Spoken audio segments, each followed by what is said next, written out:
Well, hello, Michael here.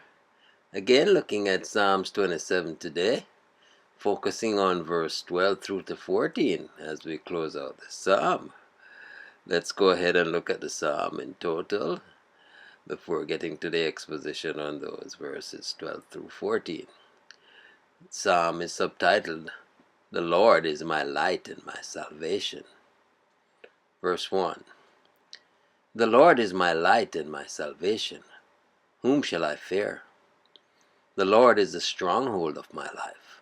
Of whom shall I be afraid? When evildoers assail me to eat up my flesh, my adversaries and foes, it is they who stumble and fall. Though an army encamp against me, my heart shall not fear. Though war arise against me, yet I will be confident. One thing have I asked of the Lord, that will I seek after, that I may dwell in the house of the Lord all the days of my life, to gaze upon the beauty of the Lord, and to inquire in his temple. For he will hide me in his shelter in the day of trouble. He will conceal me under the cover of his tent. He will lift me high upon a rock. And now my head shall be lifted up above my enemies all around me, and I will offer in his tent sacrifices with shouts of joy. I will sing and make melody to the Lord. Hear, O Lord, when I cry aloud.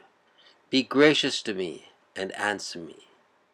You have said, seek my face. My heart says to you, your face, Lord, do I seek. Hide not your face from me. Turn not your servant away in anger. O you who have been my help, cast me not off, forsake me not, O God of my salvation. For my father and my mother have forsaken me, but the Lord will take me in. Teach me your ways, O Lord, and lead me in a level path because of my enemies. And verse 12. Give me not up to the will of my adversaries, for false witnesses have risen against me, and they breathe out violence. Verse 13. I believe that I shall look upon the goodness of the Lord in the land of the living. Verse 14. Wait for the Lord, be strong, and let your heart take courage. Wait for the Lord. And so we look at the treasure of David for the meditation, exposition. Verse 12. Deliver me not unto the will of mine enemies, or I should be like a victim cast to the lions, to be rent in pieces and utterly devoured. God be thanked that our foes cannot have their way with us, or Smithfield would soon be on the blaze again. For false witnesses are risen up against me.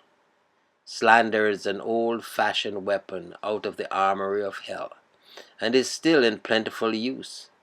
And no matter how holy a man may be, there will be some who defame him.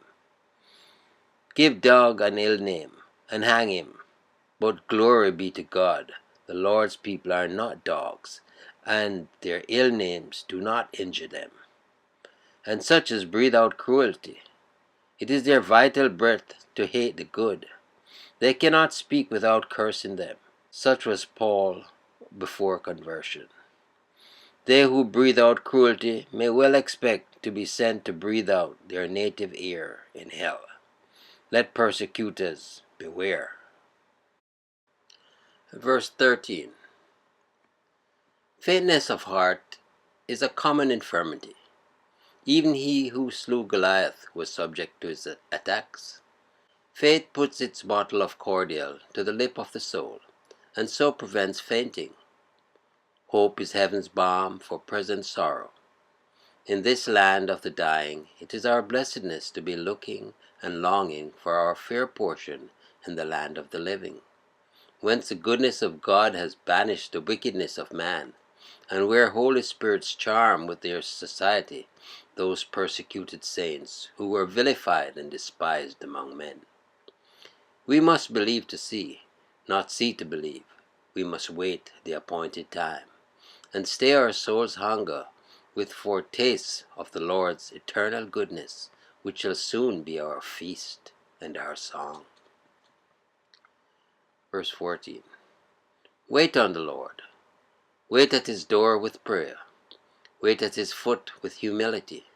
Wait at his table with service. Wait at his window with expectancy. Suitors often win nothing but the cold shoulder from earthly patrons after long and obsequious waiting. He speeds best whose patron is in the skies. Be of good courage, a soldier's motto, be it mine.